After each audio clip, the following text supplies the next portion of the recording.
अशा वेळेला अन्याय्य निर्णय घेतले जाणं हे माझ्या मते चुकीचे संकेत आहेत. सर, ह्याला जोडून प्रश्न आहे, तुम्ही वीटभट्टीच्या मजुराचं उदाहरण दिलं. जेव्हापासून निवडणुका सुरू झाल्यात असंच सर्वसामान्यांशी चर्चा करताना प्रश्न विचारला जातो की रिक्षावाल्याला विचारतो मी की बाबा तुझं काय मत आहे, किंवा ज्यांच्याकडे शॉपिंग करतो त्या दुकानवाल्याला विचारतो इथे कोणाची हवा आहे. तर अनेकांचं मत असं असतं, अरे कोणालाही मत दिलं तरी नंतर ते त्यांच्यामध्ये जाऊनच सामील होणार आहे. तर हा जो काही मतप्रवाह तयार होतोय हा लोकशाहीसाठी किती घातक आहे. कारण अनेक जण आता म्हणतात की मतं देऊन पण काय फायदा नाही, कारण ह्याला दिल्यानंतर तो पुन्हा ह्याच्यातच जाणार आहे, ह्याच्या विरोधात मत दिलं तर तो पुन्हा इकडेच येणार आहे. तर ह्याकडे तुम्ही कसं बघता?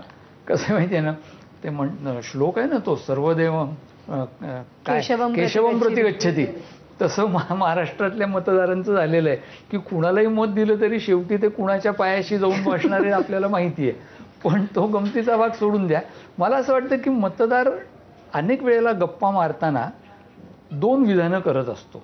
एक म्हणजे कुणालाही मत दिल्याने काय फरक पडणार आहे, आणि दुसरं तुम्ही म्हणलात ते आत्ताचं की कुणालाही मत दिलं तरी हे इकडून तिकडे जातीलच.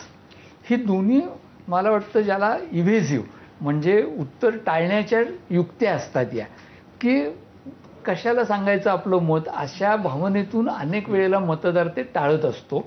ही शक्यता सुद्धा जास्त आहे.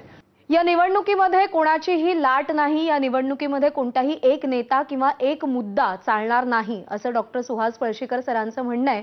त्यांचं हे म्हणणं नेमकं काय, या निवडणुकीकडे ते नेमकं कसं बघतात हे आपल्याला जाणून घ्यायचंय. एका छोट्याशा ब्रेक नंतर पाहत रहा माझा कट्टा.